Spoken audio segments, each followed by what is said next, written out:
அண்டம் பிண்டம் சரம் அசரம்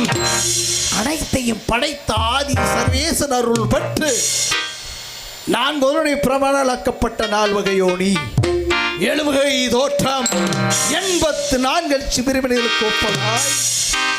உயிர்களை கவர்ந்து அவர் செய்த பாவ புண்ணியங்களுக்கு தக்கபடி கஷ்ட சுகங்களையும் நரக சுவருக்கு மூலமாய் கொடுத்து வருகிறேன். சங்கரகர்த்தனைய சுப்பிரமணியன கிட்ட கட்டளைப்படி நாளேபகம் பூவாலயம் புல் பீப்பாய் அட்டைக்குழி அரணைக்குழி